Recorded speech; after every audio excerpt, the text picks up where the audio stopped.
Hello everyone and welcome back to another edition of the SBK Betting Podcast, coming to you at the beginning of June now, fresh from the Derby. And there is one thing that I need to do before we begin this podcast is raise my very little white flag, because there is one battle. It was between myself and TC, and I'm admitting defeat.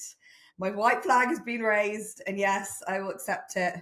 City of Troy was brilliant. TC was right. And I hang my head in shame for ever thinking that Aidan O'Brien has got this all wrong and that the horse wouldn't come back. What a performance from a horse that did it in the same sort of way as Augusta Rodin did it last year. Even better, probably, in the fact that Brian Moore couldn't pull him up.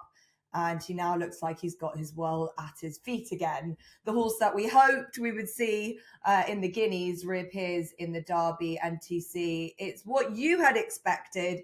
It wasn't what I had expected. I couldn't have him at the price. And I'd say you had a wonderful day watching that Derby.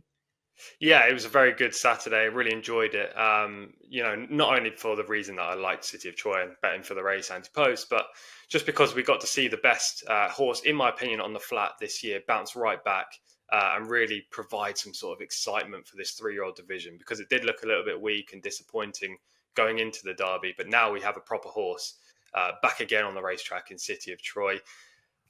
I'm not going to gloat, but don't give up on horses after one.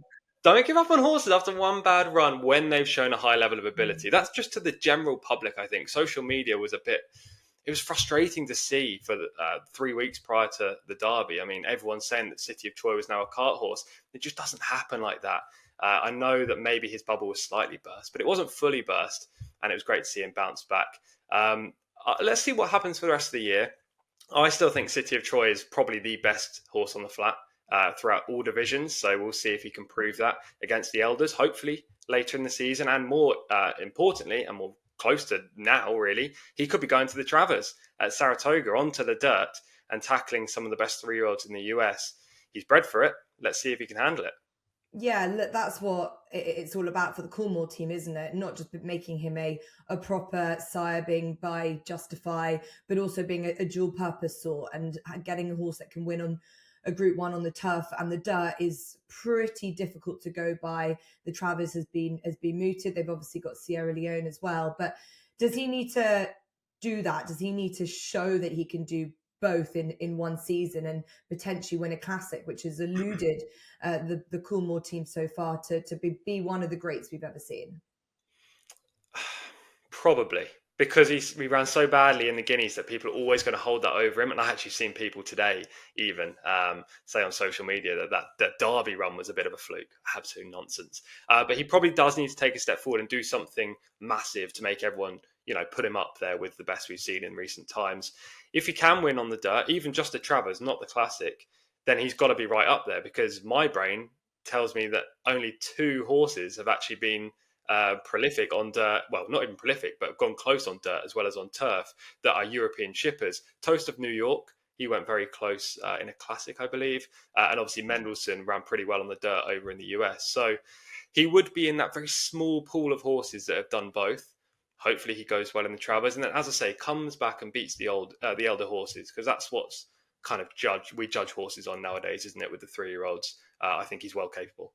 Yeah, his story is not over, and seeing him back up what he did in the Derby will be first important, whether he'll go to something in Europe first. The Travers, as TC has pointed out, will be the race in August time that they'll be hoping to get to, and we'll be having a quick look at some of those contenders that he might be facing, as a lot of them will be running in the Belmont on Saturday, and TC will be giving us his thoughts on that race a little after our thoughts on this weekend's racing. So I'm mindful that I have a lot of making up to do for anyone that followed me. So we'll see what we can do. Sadly, we don't have a massively competitive weekend.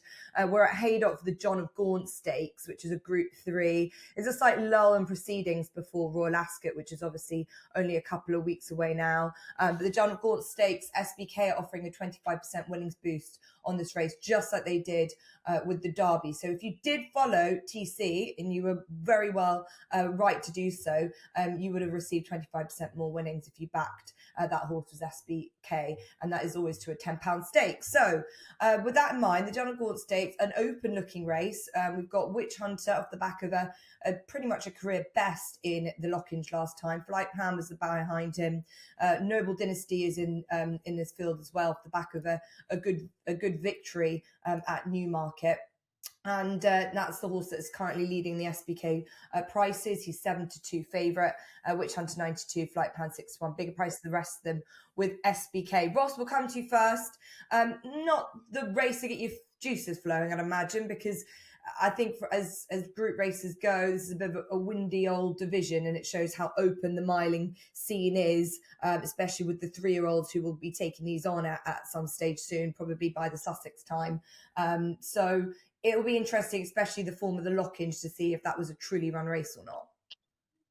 Yeah, I mean, for what it's worth, I think the Lockinge was an absolute abomination, really, wasn't it? I mean, you could if you ran it like that 10 times, in behind the winner, you'd get 10 different results, I think. This is essentially a handicap. It's pretty low grade for a grade 3 and a group 3, I should say. And so my angle was to go for the class horse in the race, which I think is Flight Plan. Unlike a lot of these, he's done this at a higher level. He is a Group 2 winner. Of course, he gets the £5 penalty for that, but class often comes to the fore. He was Group 3 placed over this trip. I think the Lockinge last time was very much a prep race. He was very weak in the market, ran nicely enough. He broke smartly, went with the pace, and then looked like a horse that simply got too tired. He's a horse that's been placed over 9 furlongs, so the trip shouldn't have stretched him. For me, this season has been all about, and TC's just given us a prime example of not giving up on one horse after one run, but horses are certainly, because of the wet winter and the cold winter and sort of intermittent weather, taking a run to come to hand across many. I can't think of a stable that's had horses flying out the gates first run. Normally there's one or two that just seem to have an edge of fitness on the others. I can't think of one this year. So I'm very keen to give him another chance with the benefit of that run behind him. I think Pogo, Ramazan, Noble Dynasty are going to go forward and set a pretty strong pace because they all like to be prominent, particularly Pogo. That to me suggests that you're going to need to see the trip out well. He's obviously got stamina for a little bit further. He shouldn't have a problem laying up with the early pace. And that was my one concern with Witch Hunter. Can get a little bit out of the ground and might be coming from too far back. I think Danny Tudhope should be just in the pocket, just in behind the leaders, make use of this horse's stamina. Carl Burt rocking along now at 21%. In a race that struggled to get me exciting, I did think 6-1 with SBK was a decent price for a classy horse from an operation that are going along well. Yeah, as you say, Carl Burke is proving to be the real Saturday trainer of this season, isn't he? Every Saturday he goes, every sort of big meeting, he's rocking up with a couple of winners. So Flight Plan for Ross. And I suppose, TC, the performance of Royal Scotsman on Derby Day just goes to show that there was a bit of substance to the form, albeit I don't think it was just about, I don't think really the form of the Lockinge really showed that of Royal Scotsman's true colours, but at least the horse has come out and won from it, just doing it a completely different way. I don't know if that's giving you much more confidence, but the run in the Lockinge maybe, as Ross said, just what he needed as a stepping stone to this, and he definitely got better as the season progressed last year. Yeah, exactly. I mean, this race is extremely tough, but I have come down on the same horse as Ross with Flight Plan. The Lockinge was such a weird race because you had Big Rock and you had Audience, both go off extremely quick. If you weren't fit and you were close to the speed, you were going to take a blow late in the race, and that's exactly what Flight Plan did. And if you did watch the final 1.5 furlongs, 1 furlong, if you go and watch the replay of that now, Flight Plan is basically walking like he was knackered by the end of the race. I just think he might have needed the run. 252 days off. I'm willing to put a line straight through it. And actually, if you go back in this horse's CV, he hasn't run all that often. He's been raced sparingly because they think he's very good, obviously. But his 2 runs in Group 1 races have both been blowouts. He's been way out the back of the TV. Yet, at lower grades, he performs very well. And this class drop now from a Group 1 down to a Group 3, I think John Of Gaunt is, that's definitely going to suit him. Last year's form, I think he's probably got the best form in the race. He's got the best 2 pieces of form line on offer here. And I know he's currently 6-1 with SBK. I think in the build up to the race, maybe by Friday afternoon, Saturday morning, you're going to get a slightly bigger price. And that just increases the value of Flight Plan here. I can make a case for others. Ramazan's been running well. So is Witch Hunter. They're the two consistent types coming into this event, but they're both probably a bit vulnerable. They have winning chances for sure, but I think there's one or two more unexposed horses who could top them. And Flight Plan was the one that I came down on. But as I say, it's a very tricky race. I'm just kind of going with Ross and banking on the class drop being the factor here. Yeah, Witch Hunter might be flattered last time. I don't know if it was a bit of a false result, and you'd imagine that Flight Plan might be better than that. I again agree with both of you. I think at an each way price, I was going to go for Pogo at 10-1 with SBK. Charlie Hills is striking just a bit of form, and he's definitely one that Ross mentioned, a yard that horses definitely have needed. They had a double at Windsor the other day. They had Mick Bahi the other day, also in Ireland. Sprinters running well. And although Pogo isn't getting any younger, I give you that. He ran a really good race here over course and distance last time. He bumped into a very progressive sort in Shartash, who's been snapped up by Rotterdam Racing. Witch Hunter was actually behind him that day. He obviously likes Haydock. He won this race a couple of years ago, and I just can see him still fighting along. As Ross said, he might go on and take them on. He might find one or two too good, but 10-1 isn't a bad each way shout for the John Of Gaunt Stakes. So that's that. As said, this is not the best weekend's racing. So we're going to give you all something a little bit different next. We will offer TC and Ross the chance to give a Napa next best if they wish. But because we're getting to the midway point of the year and sort of to the first end of the first quarter of the flat season, or nearly the first third of the flat season, we're going to ask Ross, TC, and I'll give one myself, for an Ante-Post bet looking ahead to one of the better races of the flat season. So anything that springs to mind has to be marked up already. So we'll give a price as well, and possibly has come from a horse that either TC or Ross have seen already this season, thinks that they are going to be absolutely primed for a big one come later in the summer or maybe later in the season. I think we're in a good position now to look at them now. So TC, fresh from the privilege of seeing your Ante-Post Derby winner get the job done for you, what have you got for us for a flat Ante-Post tip? Yeah, I have to admit, Ante-Post betting is not my forte. I mean, if this podcast was just Ante-Post betting, I don't think anyone would be tuning in for me, that's for sure. I haven't got a great record aside from City of Troy and a couple over the jumps at Cheltenham in recent years. The rest have all fallen short. So hopefully, now that I'm on the high of City of Troy, we can provide another one. Now, I've only had 3 Ante-Post bets at this point of the season. And this horse I'm going to mention, I haven't bet on yet, but I probably will in the next few weeks, depending on entries and what happens between now and the race I'm going to talk about. The other Ante-Post bets I have had don't really qualify for this section. 1 in the Breeders' Cup, 2 for Royal Ascot, and obviously we'll be doing a Royal Ascot podcast in the very near future. So I've left them, and I've sided with Illinois.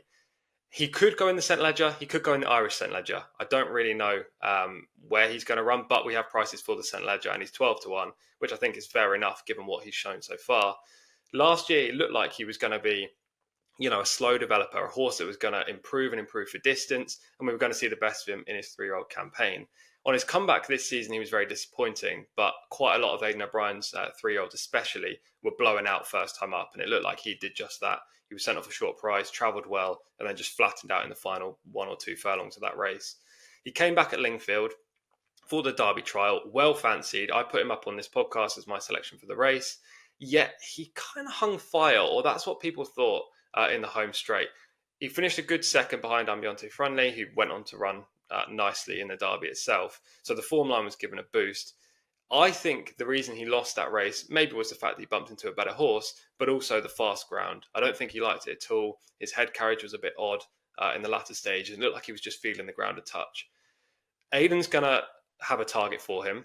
It will be the St. Ledger or the Irish St. Ledger. I don't know which one. It depends on Los Angeles, I presume, because he's currently the favourite for the St. Ledger, how he comes out of the Derby, how he trains and where he goes. But I think Illinois is going to be very well suited to a St. Ledger trip. And when it comes to St. Ledger in September, it's going to be, hopefully, a little bit of give underfoot. We're going to see good to soft at the very best, maybe soft ground, and that will definitely suit Illinois. So he's going to be my Ante-Post play. As I say, I'd wait a touch just to see what's happening with Los Angeles and where Illinois is going to go, whether it be the Irish or the English equivalent. But when we know that for sure, I'll be having a few quid on him.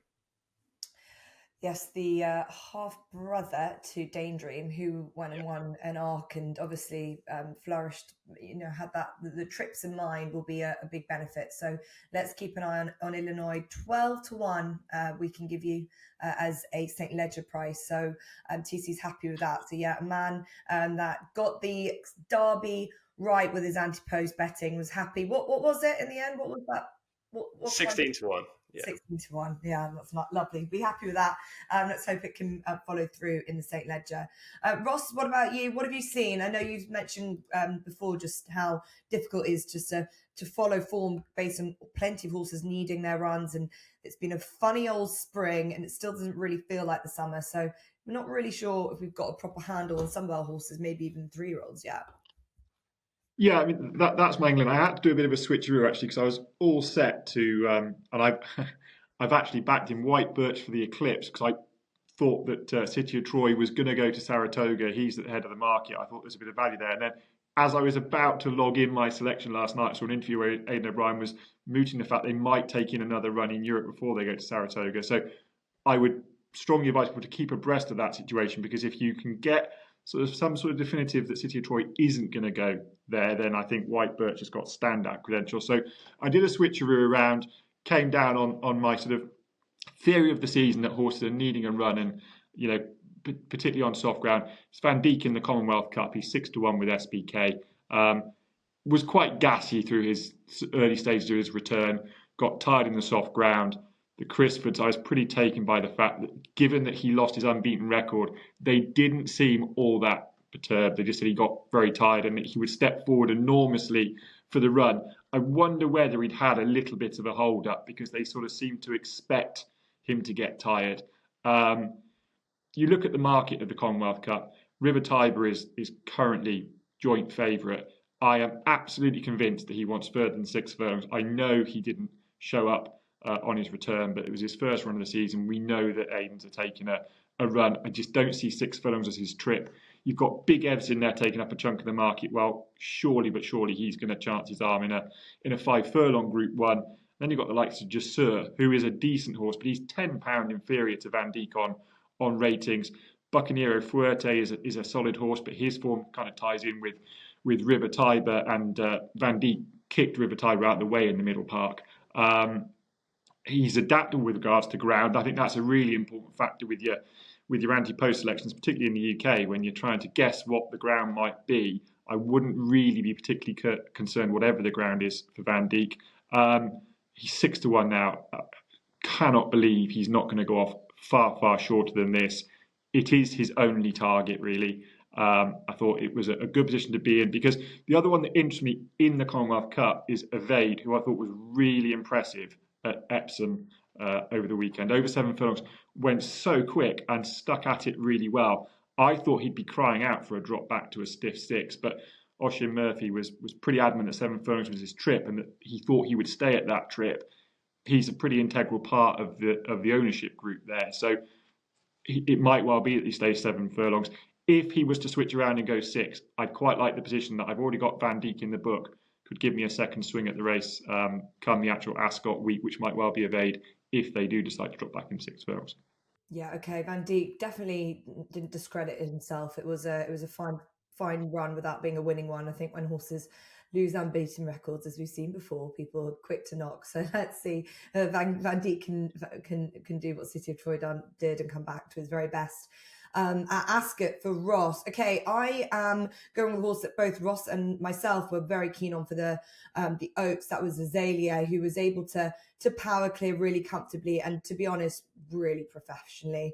She was much the best in a race where she just showed herself to be very relaxed, very uncomplicated, and I was really taken by the words of Chris Hayes afterwards about how blown away he was of how effortlessly she took the whole proceeding in the race for a filly that's still relatively inexperienced. And I'm going to put her up for the Prix de l'Arc de Triomphe, a race which, for some mad reason, has eluded Dermot Weld, and I think he's probably hurting from Tanawa just getting defeated in the race in 2021. Yes, she was a 5-year-old.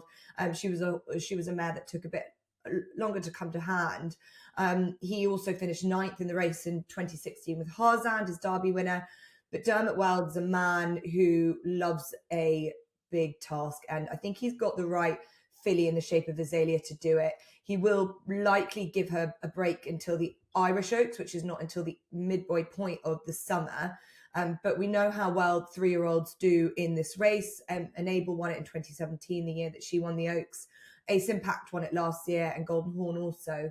And I think Azalea, importantly, proved how well she saw out the trip at Epsom. She was actually the only horse to record a sub 13-second furlong in the last furlong. She has speed, stamina, and as I said, importantly, she's very uncomplicated. Chris Hayes said to me that he's going to do a big task of trying to persuade Princess Zara and the Aga Khan team not to retire this horse at the end of her 3-year-old career, because hopefully she can be one that can fly a big flag for these connections going forward beyond just this year, but into next year, because of her professional attitude and the way that she goes through her races, she could be one that could take them all over the world. So really hopeful that Azalea could be one for the Prix de l'Arc de Triomphe, as long as it doesn't come up too desperate. And I know that it's been mooted City of Troy to go there, but I can't see him running on anything worse than good soft ground, whereas she would be given her opportunity. So that is Azalea for the Prix de l'Arc de Triomphe, and it's 14-1. We can give you with SPK. So those are some Ante-Post tips as a bit of a segue in this podcast. We're going to return now for our chat to TC with the Belmont in mind, because we said this at the beginning of the podcast. There might be obviously the opportunity on Saturday to see some horses that City of Troy fans might want to keep an eye on. These are the classic contenders in the States. We've got a Kentucky Derby winner. We've got a Preakness Stakes winner in the mix in the Belmont on Saturday. But what else do we have, TC? What should we be keeping an eye on ahead of one of the feature races in the American calendar? Yeah, so Saratoga is basically taking over from Belmont. Belmont's under renovation, and we've got a 4-day Belmont Stakes racing festival at Saratoga, beginning today, Thursday, ending Sunday. 23 total stakes races, loads of runners from Charlie Appleby. It's basically the best festival of the year in the US, aside from the Breeders' Cup. The Belmont Stakes is obviously the feature on Saturday, third leg of the Triple Crown, and it's just a really exciting race. You have the Kentucky Derby winner in there, Mystic Dan, the Preakness winner, Seize the Grey. Lots of speed, which is always great in dirt racing, because if there isn't speed, it can become a bit of a dawdle. You get false form, but there's speed in here. We should get a true run race. And everyone from the Ballydoyle team will not only be rooting on Sierra Leone, who is the morning line favourite and represents the Cornwall connections, but they'll also be assessing it for City of Troy's chances, as you say, looking ahead towards the Travers and maybe the Breeders' Cup Classic. It's not the best of Belmonts in terms of pure quality. There are good horses in there, but there are no outstanding horses. I think City of Troy, or connections of City of Troy, will be thinking he's the best 3-year-old in this division right now. There are 2 top quality 3-year-olds that have run in the US this year. Nisos, currently injured, Forever Young, not going to be seen in the US again until the Breeders' Cup Classic. So with this current crop, I think City of Troy will be at the top of it. Mindframe would be my selection in the Belmont. It wouldn't be a confident selection. I'd want 4 or 5-1, but I think he'll go close with Top Fletcher and Irid Ortiz. Sierra Leone, the fact that he lugs into the left is a big concern for me, but he'll be there or thereabouts. It should be a very good 4 days, Jess. Brilliant. Yeah, as you say, the great midway point of the year in America, and Charlie Appleby, as we know, has been targeting the States with some of his Globetrotters. So keep an eye on Belmont. As you say, at Saratoga, a big few days for them. Right. Naps the next best. Let's go to Ross first. A tricky weekend, but I feel like you've really immersed yourself into the flat stuff now. You're absolutely loving it. So what have you got for us? Oh, Jess, come on. This weekend is tough, even for an absolute flat devotee like TC. I'm sure it was hard to find something to really get your teeth into this weekend. So I'm sorry, jump back to the jumps. For one selection, the nap is in the 2:15 at Bangor. Robbie Llewellyn, who anyone that watches these knows I've got huge admiration for his talents. No Tackle represents him and Liam Harrison here. I don't think stayed 3.25 miles at Newton Abbot last time. Still finished third, ran a good race and only weakened late on. Prior to that, fell at the last at this track over 2 mile 4. Was probably just coming off second best, but given how well he stays, that's not a certainty. But was beaten by Serendipity, who's 123 horse for Sue Smith. Is a decent performer. Wouldn't have been beaten by far coming down at the last. I was pleased to see that it was quite a heavy fall. Didn't seem to have any effect on him at Newton Abbot last time. Now goes back to Bangor, 3 miles on good ground. I think that's a perfect trip for him. Mark of 108 still looks workable in a race where pretty much everything apart from Can't Buy History is on some sort of retrieval mission. They seem to find it very hard to win amongst themselves. I think it's down to those two, and I think Robbie Llewellyn's No Tackle is the one to be on there. And then my next best comes on the flat at Haydock, 3 o'clock. The John Gosden, Thady Gosden trained Queen of the Pride. It's pretty obvious that the Gosden Yard are struggling to get these horses ready, particularly the fillies and mares. Emily Upjohn apparently needed her first run. Inspiral needed her first run. I don't see it would have been any different for Queen of the Pride, who ran a really good race, went second over 10 furlongs at Goodwood. She got a bit disorganised in the closing stage when asked to quicken. Wouldn't be the first horse to have that happen to her at Goodwood. Stayed on well in the closing stages. Gets back on a sounder surface here. She was really impressive when winning her maiden on her second start on a decent surface. Back on a flatter track. Up in trip to a mile 4. She's out of Simple Verse. Well, there's not many better broodmares than her knocking around. Definitely stayed well herself. She's effectively stayed cut distances nearly. By Roaring Lion's going to like this better ground. I think she could take another step forward. So she's the selection in the 3 o'clock at Haydock. Yeah, quite a deep race that. Interesting. Thank you. Yeah, we'll let you off. I'd imagine TC. Yeah, he's nodding along. I know there's Lingfield. There's a bit of everything, and I know you've got obviously Saratoga, and you've given us a bit of insight to that. But have you found anything this weekend, or has it been too tough? It's horrible for punting, even for a flat fan like me. As Ross said, I'm happy to let Ross have a jump selection this week for sure. Look, I wanted to try and find a napper next best. My head will be firmly in the Saratoga form book, I have to admit. So I've only got one selection, and it's a nap, and that is Shy High Buy in the 4:10 at Haydock for William Haggis and Kevin Stott. This filly just looked a slow learner last year. She finished last on her debut on soft ground at Yarmouth. She was completely out with a washing that day, but then showed good improvement on her second start at Newcastle to finish behind a horse called Filly One, who subsequently went on and won and took her record to 2 out of 2. That looked like a pretty good Newcastle novice event for the time of year. Then Shy High Buy had the winter off, which I like to see for this type of horse, because William Haggis could have been running her at the likes of Kempton and Wolverhampton to try and get some more inexperience in her. If he thought that maybe she wasn't going to be at the top of his tree or anywhere near it. But they gave her the winter off, and she came back with a pretty good run after her reappearance, which, it was only a 4-runner race. 2 of them had no chance on form, and the runner-up had already been beaten for George Bowie, but has subsequently won.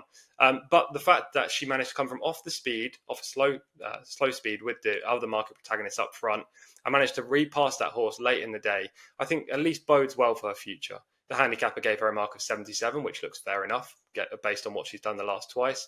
And now she's in handicap company. I think Shy High Buy can go close in the 4:10 at Haydock. That's all I've got for this weekend. I won't be looking at the UK action much, I have to say. Okay, well, we'll be following you around. Will you be on Sky Sports on Saturday? Sunday this week, a bit of a U-turn, but Sunday. I'll be watching all the action on Saturday, of course. Okay, right. Well, best of luck for this weekend. I will give you mine. I've got kind of tentative. I couldn't really call it a nap. I think these both would be next best, at least. A horse that I had put in my notebook for wherever she was going to go next is Asian Days in the 3:30 at Navan on Saturday. It's a listed race, so it's a bit of a step up for this horse out handicap company, but I think she could have got a lot closer than her third place at the Curragh last time, where she was behind Gordon Elliott's good horse Zainab. Rory Mulligan rode that day. He's been replaced by Shane Kelly this time. She's got a rating of 97. She's been very progressive for Johnny Murtagh, who also runs Girl Racer in the race. As I said, this is definitely a step up, but I think she is a filly that probably has got a little bit of improvement. As I said, I think she was very unlucky to not have been a lot closer at the Curragh last time. So I like her profile on this. Again, probably more of an each way price. And then I'm going to take Ross on in that fillies race at Haydock, 3 o'clock. Mistral Star, a bit like we've been saying a lot, probably would have needed that first run back of the season. This daughter of Frankel, out of Shocko Star, really well supported at Ayr, where she was beaten by Madame Ambassador, who opposes her. The rain came in its bucket loads for about an hour before that race. I don't think that necessarily would have been a massive benefit to her. She does have form on slightly softer ground, but I think she would have preferred it to have stayed away and would have run, especially for her first run of the season where she lacked maybe a little bit of fitness. She'll be around about the 10-1 mark. So I think that she doesn't have a bad chance, and hopefully she'll build on that first run of the season. So that's it. Nap's the next best. TC and Ross have also alluded to the fact that there'll be a Royal Ascot previews coming. We've given you a Royal Ascot Ante-Post bet already in shape of Van Dijk, and we will be recording our Royal Ascot podcast this time next week. So plenty to look forward to from that regard.